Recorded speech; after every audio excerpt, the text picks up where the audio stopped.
welcome to the 3D printing workshop. I'm Heather Shaw, the reference librarian here at NTCC. And so I'm going to show you guys what is 3D printing, how does it work, what could you do with it, among a lot of other questions. Hopefully I'll be able to answer for you guys. Yes, and the things that are in front of you guys, those are objects that we have printed here on the 3D printer here. So you're welcome to look at them and play with them, just don't walk away with them, please.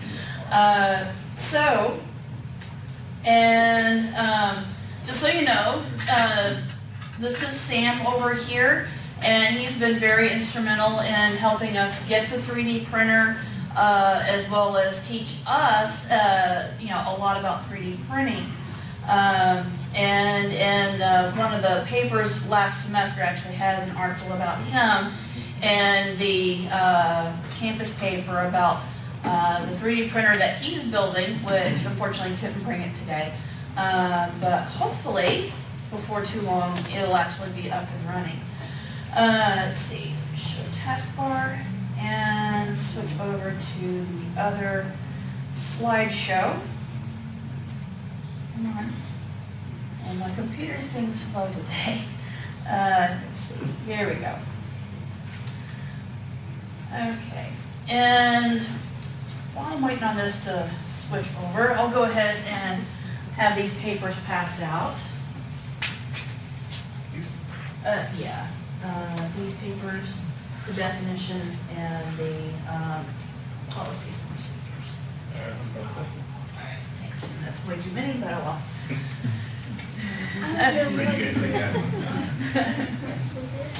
So while I'm waiting on the computer to do what I need it to do, the papers that are getting passed out, one sheet is the definitions that you'll need to know about 3D printing. It is front and back.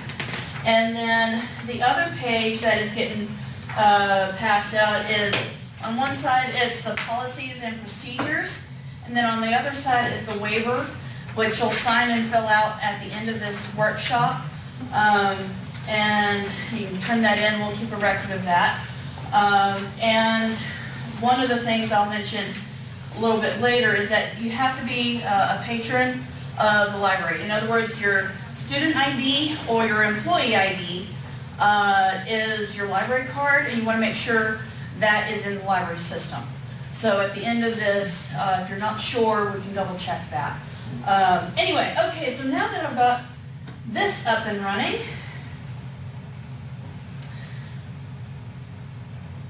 next slide, come on.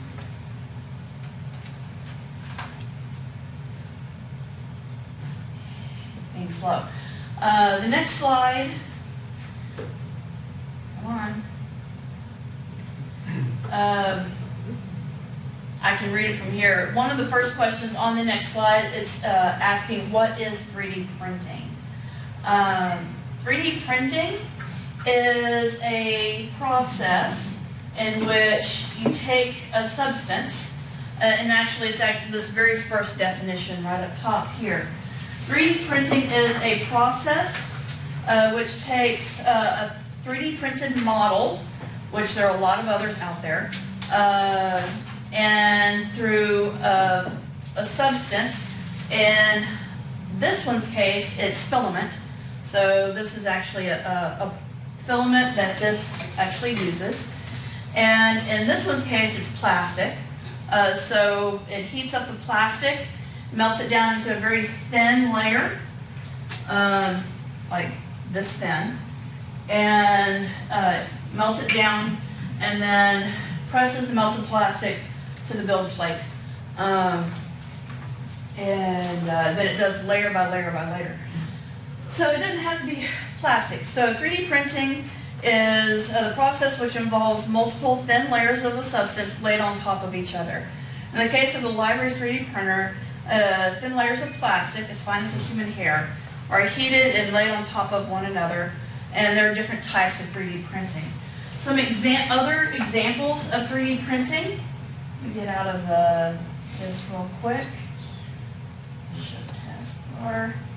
There are other examples of 3D printing, such as You can print houses, actually, with this stuff, yes. Okay, let me, My question is, Yes. does it last? How long does that last? most of those, I'm gonna have to cancel this, slideshow. When it comes to 3D printed houses, the first concept of it was being developed as to how sturdy it was. At first, it was just concrete, and as we know, concrete alone doesn't really last too long. But as further development on 3D printing houses came to fruition, they got into the machines that does the 3D printing to do more complex tasks,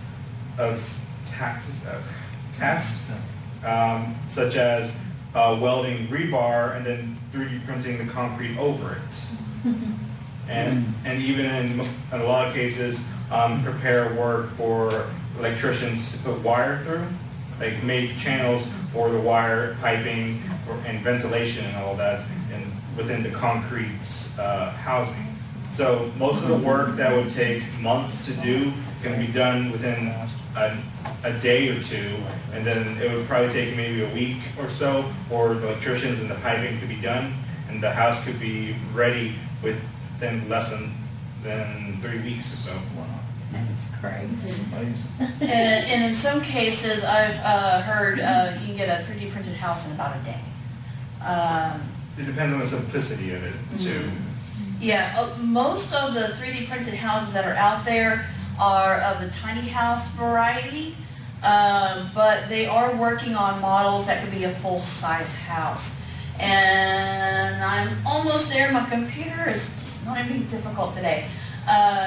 I'll talk about Thingiverse in a little bit, but I wanted to show you first some of the other possibilities of 3D printing. Besides just homes, you can also 3D print with food. And actually, I heard very recently that it's undergoing FDA approval, but you actually 3D print skin. Yeah. That's amazing. And I wish my computer's having some issues here. Something beneficial about the 3D printing the food thing, it can be very beneficial, especially for those in the elderly homes, because it can deposit the right amount of medication that's needed within their food exactly. Here we go. Okay, so 3D printed home. I'm almost there. You can do this. You got this. You can blame it in your computer. 3 days, good. This looks like an IT level danger right here, like IT support. Oh, come on, Mons. Okay, let's see. 3D printed house. Come on. You got this. I believe in You you. can do it. You can do it. Come on. Yes. Come on. So, I don't know why my computer's so slow today. Okay, I'm gonna close my email. I'm gonna start trying to close some things, see if maybe that hopefully help. Okay, and I'm gonna close this one. And, okay, see if it's gonna work. I want to just show examples of this, and I close most of these browsers, most of these tabs. Come on. Okay, while we're waiting on for me to show your other examples of 3D printers, I can at least talk about Thingiverse. What Thingiverse is a website that has a lot of different 3D models on it. And so if whatever is in Thingiverse, you can go to it, you can download it to your computer, and then open it up in software that'll turn it into code that can understand. All right, see if this will actually work. I'm having to, okay.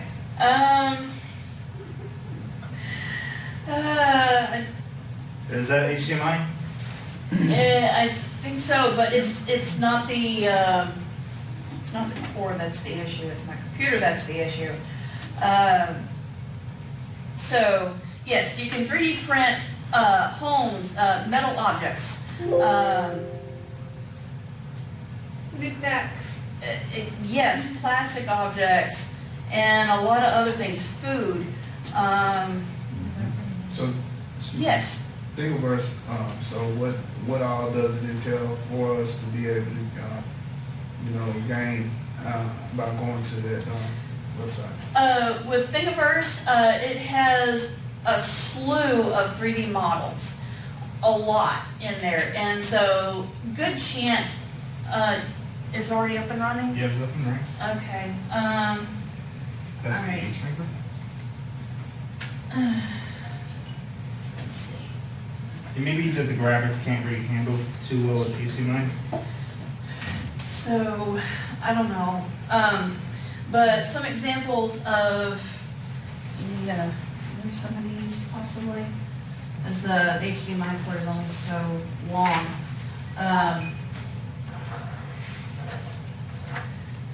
Okay. I would so probably it's just gonna- go off the template for the definitions, what you want to teach, and just go Okay. through it that way. All right, so, I still wanted to show you guys some of the other models, that are there.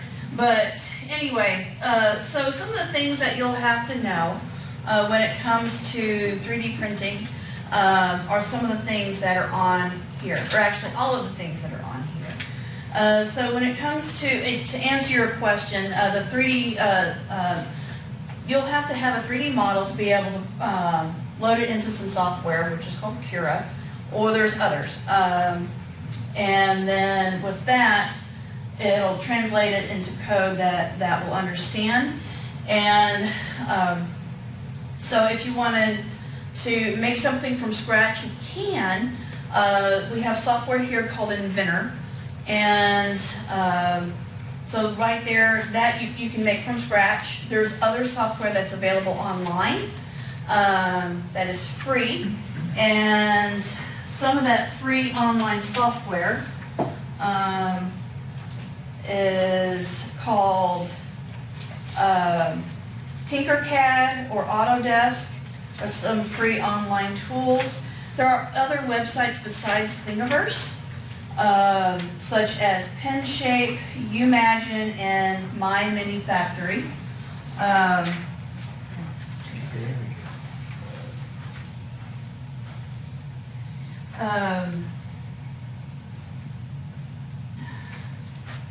Okay. Yeah, and Unresponsive script. Stop script. something pretty visual as well with Inventor. As long as you're a student here, you can actually get a free license of Inventor for 3 years. And I've been working with it, and it is phenomenal. It has lots of helpful tools. If I wanted to do really complex geometries, or if I want to do some, well, but you can do some organic shapes, but it's a little harder to do. But if you want to do something mechanical, like say make a phone case or something like that, you can do it there. Or if you want to make like a case for your keys or something like that, then you can do it there. And I've also seen people do things like that Lego gun right there on that. Yeah, he mentioned a phone case. Here's an example of a phone case right here. And then all of these objects. Okay, all right, we're gonna have to use your computer for a little bit to at least do examples of houses, that top first one. Just, see if you can make that bigger. So that top first one was an example of a 3D printed house, which actually is in Austin, Texas right now. And that one is printed by a nonprofit company, which they hope to take that model and put it to other countries that are developing to give them good quality homes for those that are in shanty towns and things like that. And I'm so sorry, we're having so many technical issues. I don't know what's going on. I think my computer may be low on power, but sometimes it doesn't. And I can put, here, I'll go ahead and turn on mirror off if that's what you're trying to get to. HDMI 1 should be the cord itself. I am so sorry we're having so many. It worked perfect last time. Yes, it did. It was. Heather, we really may need to just stick to the script and teach like Okay, that. well, I would, but my PowerPoint got closed out. So some of the questions are, what is 3D printing? What can I use it for? So that would be, more like what can you not use it for? Because you're only limited by your imagination. And the dimension of the build plate and as well as the height of your 3D printer. The build plate is this right here. And by the way, everything is in the metric system, so centimeters, Celsius, things like that. And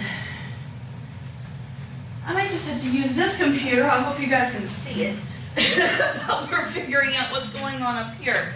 Because this is actually the Cura software. And this will be next to the laptop. This laptop is next to the 3D printer, and it has the Cura software.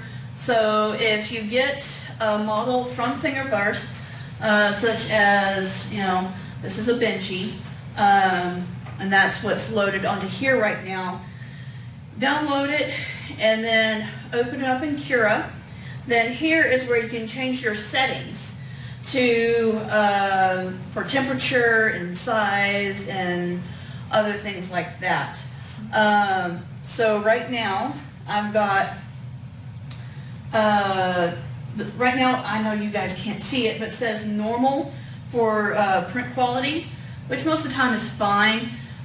If you're doing like little figurines, something like that, you may want something better quality than that.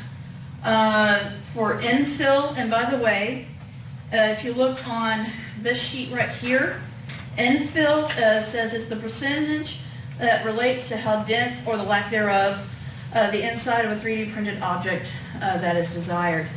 So with infill, if you look at, I've got some examples.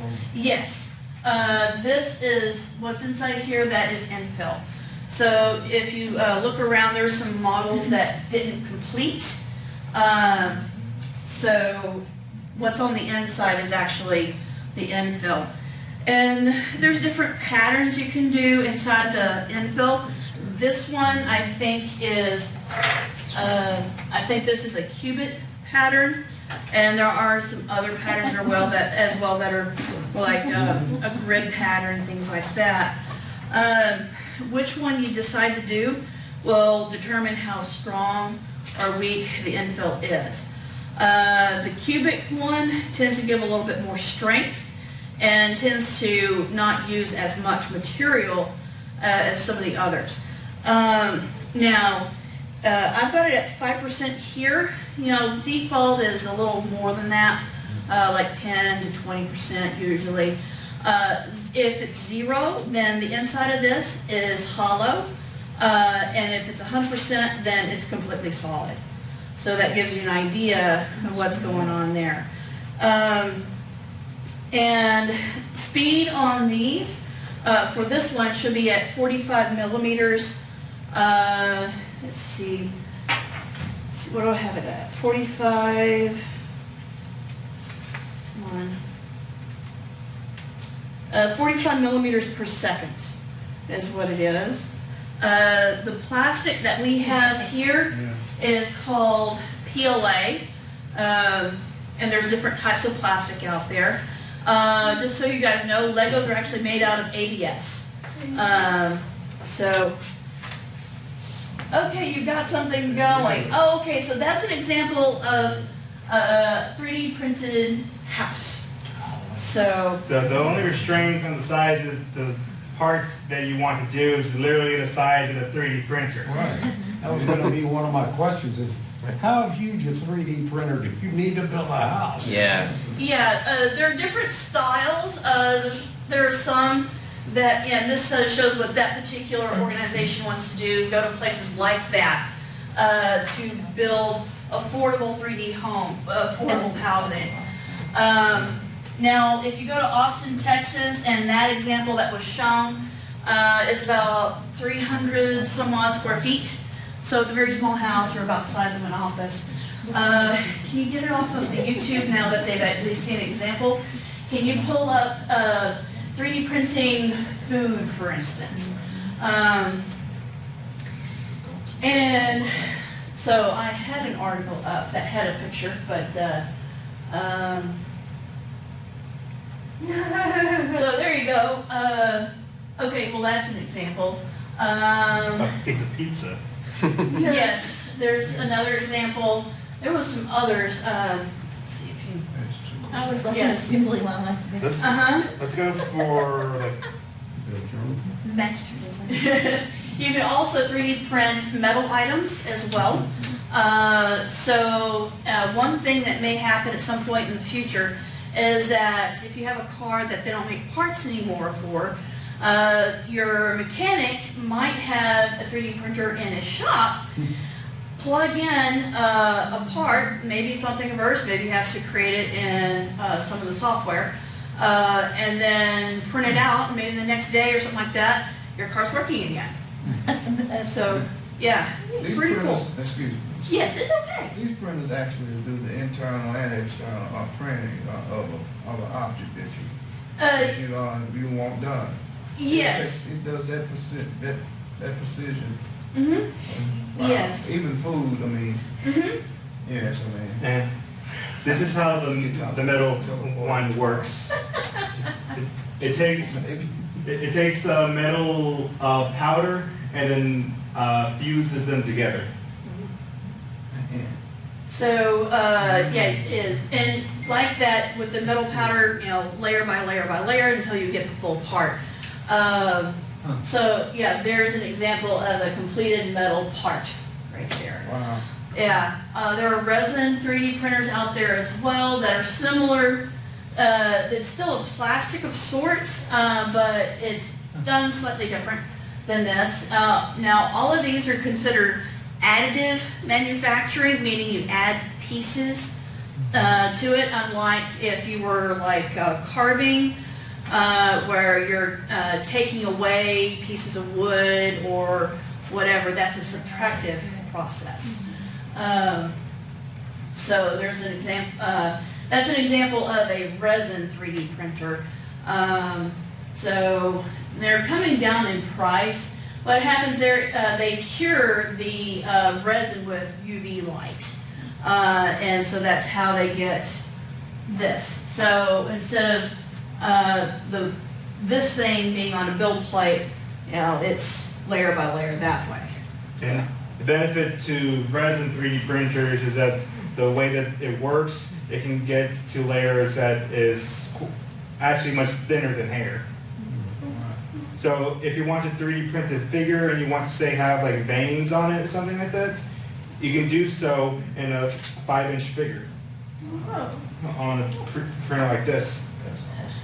The only problem is right now that the resin kind of stinks at the moment. So like for most people who doesn't have a fledged out room with a lot of that, with a lot of airflow in it, these 3D printers is more for like if you put it in your basement or something, or somewhere where you have an open door. But problem with this thing is that it smells a lot, and if you leave it out in the sun, the resin itself can cure, and the resin has a shelf life. Wow.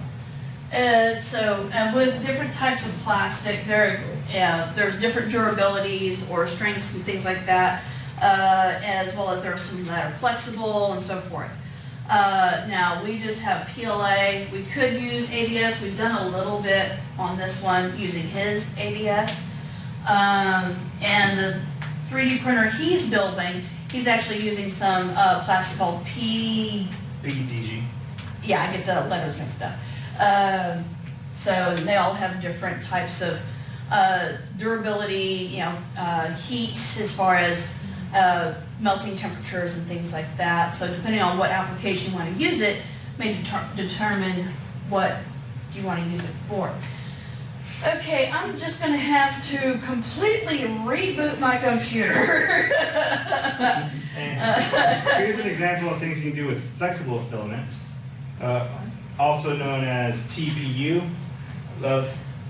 It's rather interesting what you can do with it. You can make shock absorbers or RC drones, or some examples of this. I think that's like a nylon infused one that provides some good durability. But I wouldn't say you would run with it. It's more of a decorative thing. But flexible filaments, such as the material for it, is getting more and more advanced as time goes on. And So even if you're, yeah. I know you're kind of, going, but there's no script, but can you mention file types? Like Yes, the okay. STL and G code, Sure. I can go ahead and, now when you go to Thingiverse, or other websites that are like that, there are certain file types that you want to look for that will work for Cura software, which is like what's on that computer over there.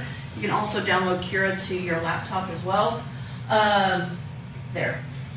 So STL and some of those other types are what you want to look for when it comes to downloading the files to your computer, because those will actually open up in Cura or some of those other slicing programs. And going back for a second about flexible things, even if you use something like PLA, doesn't mean it has to be stiff. Yeah, this was our very first successful print here with this printer, and it's called a FlexiSource, and as you can see, he can shake his booty. And we have that heart gear right there, which is really cool. So the differences between this and this, so with this it's really cool because you can turn it and it goes from a heart to a complete rotation and it goes back to a heart again. So this one we printed in several different pieces and put them together, as you can see, with the different colors. We started with red, but red had some problems with it, so we switched over to white. With this one though, it was printed like this, and so, and as you see, it's got two different colors. This can do two different colors. Right now we're just going to ask you to do only one color for right now. There's a few bugs we have to figure out why we're having some issues with the second color. Anyway, so what happens is that, do a layer of white, in this case, then a layer of green, layer of white, layer of green, so forth and so on, until they finally get connected together. So you'll see these little connections right there. And this butterfly is very similar. So there's that as well. Okay, so he has pulled up Thingiverse, and he has pulled up a particular item. It's a eagle, I guess. So if there's a particular item you like in Thingiverse, yes, you can do download all files. And so it'll go to your downloads folder, unless you told your computer to put your downloads somewhere else. Then you open up your downloads folder, and now if you do download all files, it will do a zip file, so you have to unzip it, and then pull the one file that you need, and it's so tiny. I don't know if you guys can see that or not. We're getting the idea. Okay, all right, so you pull the file that you want to do a 3D print of, and it'll open up in Cura, which what you see right here, this is Cura, and over there on the right is where you can see the print quality as well as your other settings. And So- Cura's free, by the way. It's a slicing program that's free. It works really well. So on the right side over here, he's got standard quality, and he's got a different printer than we do. He has a speed set to 60. I don't know if you guys can see that or not. For this printer, 45 is better. As far as infill, go ahead and click on infill, please. So right now he has it set to 30%, I think is what it says. yes, ma'am. So that's going to have a little bit more of this in there than if it was lower than 30, and something above 30, of course, would have more of this. And go ahead and scroll down, and so that way you can show supports. Oh, yes, yeah, he's showing infill. So you can actually look at infill inside here. You see it's got a grid. And let's see, what type of, you've got triangles? Is that what? Yes. Okay, so it's set up for triangles right now. This one is cubit. So if you can change it from triangles to other types. This is cubic, or one of those others. I think it's cubit. And slice. So it looks a little different. And now the default on this one, I think, is just like a grid pattern. So just squares, basically. Go ahead and scroll down until we can get to, I want to talk about supports for a second. Okay, he does have supports checked. So there are certain items that you may want to use supports. An example is, this is actually a phone stand, if you have a pop socket. So when this was printed, it was originally printed like this. The supports for this are actually these bits right here that are sticking up. And this piece of plastic here all the way around is what's called a raft, which this phone case was also printed using a raft as well. Go ahead and go to where it's, you've got build plate adhesion. Okay. Oh, okay, you're still working on supports? Yeah, I'm wanting to bring up something for supports. Okay. There we go. Okay, so, Really? okay, so the red is the actual 3D model, is that what it is? Yes. Okay, so the red is the actual 3D model, and this blue stuff here is the supports. Oh, okay, so you printed that. So, the blue part, which you would actually throw away after everything's all said and done, you would use supports. So you see these things that are overhanging, so you can't print on thin air. So that's when you want to use support. And actually, I also use support for these little balloon dogs as well, although I've already taken out the supports on these. So if you wouldn't mind, go ahead and going to build plate adhesion, so I can talk about brims, skirts, and rafts. And also, if you look on the definitions page, it'll talk about brim, and then there's skirts and rafts, or it's all alphabetical. Currently, what you're seeing right now is a brim. So a brim touches the object. So it would be something, let's see, okay, here we go. This little benchy right here, it's got a brim. See this little bit of yellow around it? So this would get, the brim would get thrown away after this was printed. So it just touches the object, and that's it.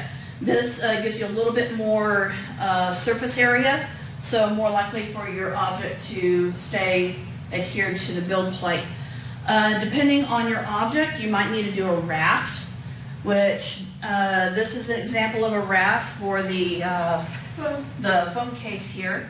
This is also a raft for this right here. The raft is only this flat part. It's not this part, the part that's standing up. That part's the support. And a skirt is just a very thin piece of plastic that is just a line around the object, and it doesn't touch. Basically, that's just to prime your nozzle to make sure that you've got plastic flowing. And Yes. all this is gonna be printed by the printer. So, Yes. I mean, it actually prints something that you're supposed to take off after. Yes, and at the end, I'm going to show you how to take that off correctly. And then also how to start one as well, so that way you know how to do it as well. So, yeah, I've covered a wrap, a brim, and a skirt. Let's see, now we're not doing 3D, we're not doing two-color printing yet, but once we get there, you will need to use a prime tower, which looks like one of these. And what it is that for prime tower, go ahead and go to dual extrusion. So when you go to dual extrusion, you can check if it's, if you want two colors or not.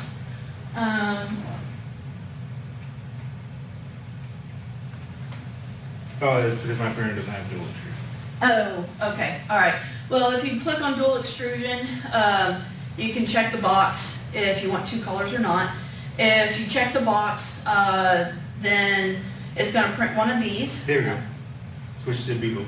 Okay, so where it says dual extrusion, now we've checked the box as enable with prime tower. So it'll print one of these as well as your object. And the reason why you wanna do that is that it'll do, so in this case, it did a layer of black and then a layer of white and then another layer of black, a layer of white as it flips back and forth between the two layers. So it basically just primes the nozzle for the color you need to do because it flips back and forth between the colors. Now, what colors we have? Right now this one has blue and red. We have white, black, yellow, purple, green. Most, or maybe a little bit more than the colors of your typical basic crayon box. You know, those, for the most part. Let's see, trying to go off script here. Okay, let's see, so mention Inventor software briefly. Open source software, which is available as free of use for anyone to use, which Cura is part of that. Overhangs, okay. Overhangs, so this right here is, would be a good example of overhang. This was just a test object where you've got this hanging over, so this is an overhang. So this one has, and actually ends at about 80 degrees of overhang. So when you have overhangs, there are times that you'll want to use supports as well. Let's see, an extruder, that would be the nozzle that is under there. We've got two little brass nozzles. And let's see, also, this deals with a lot of heat as well. The build, Here's the material colors. okay. The build plate is about 60 degrees Celsius. And the nozzles up here, printing temperature is going to be around 200 degrees Celsius, maybe a little more, a little less, depending on, yes, You definitely don't want to touch the nozzles. that is very true. You don't want to touch the nozzles. You can literally sear your finger on it. It's like you can actually, like if you touch it long enough, you can actually hear a sizzle. Okay, and let's see. Because that's brass nozzles right there, and brass is a really good thermal conductor. Yeah. Okay, I'm going to flip to talk about our policies and procedures. So some of the things that you'll need to have here is you need to be a current NCCC library patron. In other words, have a library card, which your student ID or your employee ID is your library card. And make sure you're in our system. If you're not sure if you're in our system, at the end of this, we can double check to make sure. You also schedule a time with us so you can use it. You must also demonstrate prior knowledge or just attend this workshop and you've got that covered. And see, as far as training, and see, we have the right to deny usage based on availability or failure to meet the terms and conditions set forth that we have. Also, bring your own USB or SD cards. Yes, thank you. I was blending the two. So bring your own SD card or USB drive. Yeah, this thing can use both. Let's see, school projects take first priority. However, if you want to print something for fun or as a gift, you can do that. Just as if someone has a school project, that may take precedence. And 3D printer may only be used for with the printing material that we supply. Also, you may not use or create objects that are considered harmful, dangerous, obscene, or in violation of any copyright, patent, trademark, or NTCC policy. We reserve the right to determine if a print is inappropriate. So NTCC library policies apply when using the 3D printer. You can find the policies online, and we've got the website for it. We will charge you for any damages that happen to the 3D printer. Also, clean up after yourself, please. Something to note when you're getting rid of, like, say, like strings, something like that, or like the brim, don't drop it on the carpet. It's hard to get it off. It's better to go to the nearest trash can and dump it there, like whatever, like things you can peel off that's not supposed to be there, like from the brim or from like the raft and all that. Be sure to clean up after that. To schedule a session, just contact one of the library staff here, and we'll charge a nominal fee. So it's 10 cents per gram. And if you look right up here, I know on the screen it's kind of hard to see, it says 22 grams, I think it says. So that's how much that particular item would weigh once it was finished.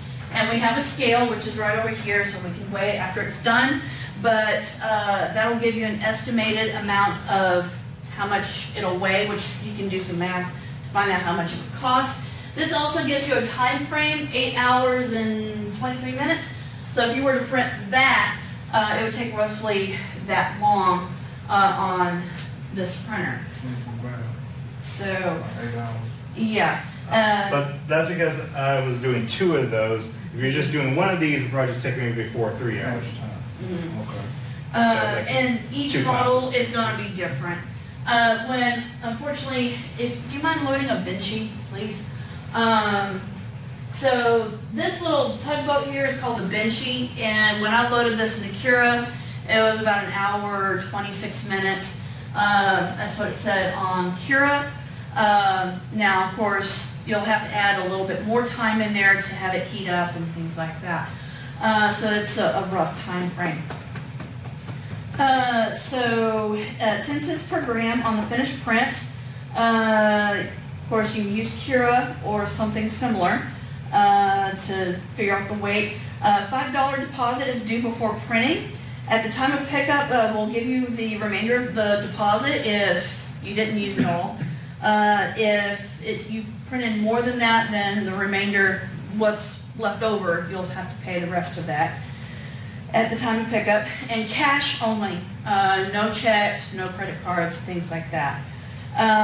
So to send a print job, you'll need a file type. Now I mentioned STL, OBJ, or Thing file, because those actually work in Cura. Earlier I mentioned about the different websites that are available besides Thingiverse. Then also mentioned some of the slicing programs besides Cura. There's also Tinkercad and Autodesk. Printed items have to be picked up, whoever started the print job. And you have until 7 days to pick it up. After 7 days, it becomes library property. And we are not responsible for any defects in the quality of the finished prints. Those refunds will be given after the item is picked up. This whole process is kind of a trial and error in a lot of ways. We try to minimize as many hiccups as we can, but things may happen. I recommend, especially to watch the first layer or so to make sure it's laying down correctly. If it doesn't, it can come up to being plastic spaghetti, which you don't want. And something else when it comes to knowing if your 3D print is going to be successful or not is to, when you load up your object, is to go to the preview tab to see how well it would do things. And also keep them mindset that to use a little bit of common sense, like say when 3D printing something like this, as was shown, we use some supports. It's a matter of knowing whether or not if it's going to be okay. Like saying you can't really 3D print this in midair, since there's not really any support structures for it. You have to put in the thought process that that's probably going to need some supports. So it's a good idea to activate supports in order for it to be more successful later on in the print. Say in other cases, like orientation is important.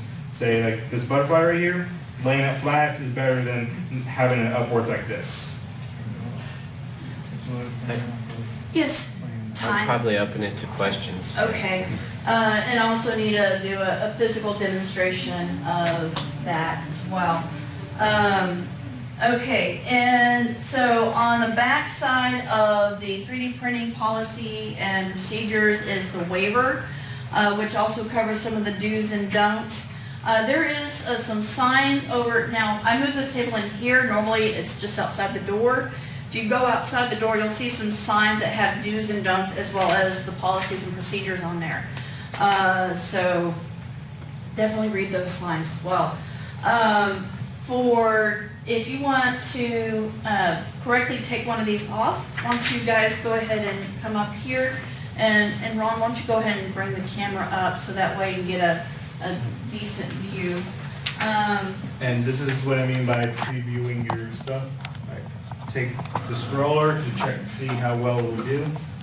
And by the looks of it, as you can see here, the bench sheet right there, I'm not too sure how well you can see that, but because it had those 4 points of the roof right there, it's able to do that right there for the roofing without the need for supports, because it has the point of contact of the 4 walls. So say if you do want to do like some bridging of some sort, as long as it's just straightforward wall to wall like this, it can do the bridging just fine. But in other cases, such as something that is cylindrical like this, and it turns right there, is going to need supports because it's not a straightforward process where you can just stretch the plastic forward. It's curving. Okay, so so you've done all the settings in Cura that you want to do, and so at that point you've saved it to either an SD card or a USB jump drive, and at this point, yes, you'll save the file, or actually if a USB drive or one of these is in your computer, it'll say save to removable. Media. Yeah. Right? And so you do that, and once you do that, then eject it. You know, don't just pull it out of your machine. Eject it from the machine. Because you can corrupt it that way, actually. Yeah. And then you come over here and you take whatever, either this or USB, and you plug it in the machine. So why don't y'all come on over, so that way y'all can see. And something else to note is that you don't need a very big SD card or USB drive in order to get this to work. You can get like maybe like a 2 gigabytes USB, and that will work just fine. Okay, so you've put it in here, and so you plug this in, USB. Right now, it's set for SD. So actually, I think I have to flip it around this way. So yeah, there's some slots right here. Excuse me, big nose. So there's some slots right here. You plug it in, and then you go to printing. And then you select the file that you want. I've got more than just one file. In this case, that is this last one, but before I hit enter on this, I'm actually going to show you how to take that off. So we've got some tools in this case right here. Unless it's, let's see. Oh, here it is. Okay. So when you first print it, if you happen to come at the same time that this finishes, the build plate is going to be 60 degrees. You want to wait until it's about room temperature. Now, if this had just finished, it would have the temperature and how long it took and things like that on there as well. But this is set overnight, so I know for sure this is room temp. So what you do, you take a razor blade like this, and then if you used a brim, a brim, I get brim and skirt mixed up. You take the knife and you try to wedge it underneath the brim, and you just kind of work it around and under your object until it pops off. So you just can't reach in and grab it? You could, if it's cold enough, yeah, you could probably just grab it and pop it off, but if it still has some warmth, if it's not quite room temp, you can use this, so that way there's less likely to warp any of the plastic. Okay. Since it's a thin blade, and you can just get it right underneath it. But something I would note for caution is to go in it easy and slowly, because you could, depending on how stuck it is to the build plate, you can actually lift the build plate with the part and actually cut the build plate itself. I've actually lifted the build plate a few times. Well, lift it towards where it forms like an air bubble underneath it, and you can actually end up cutting the sticker and stuff, because this thing is a sticker on top of a glass sheet, and the benefit to that is because of how glass is made, this one particularly, that is really flat and it's excellent for 3D printing and makes it much easier for leveling it. And You can it's a- use just the glass, by the way, but the sticker works pretty well. Yeah, the sticker's been working really well, but there have been times that this has been adhered to the sticker really well, where actually the sticker wants to come up with the object. That's something else, like with this material right here, this is known as PTG, which is a very sturdy material. I'm talking about, you can chuck this at a window, it will break the window, and you can still use this. Wow.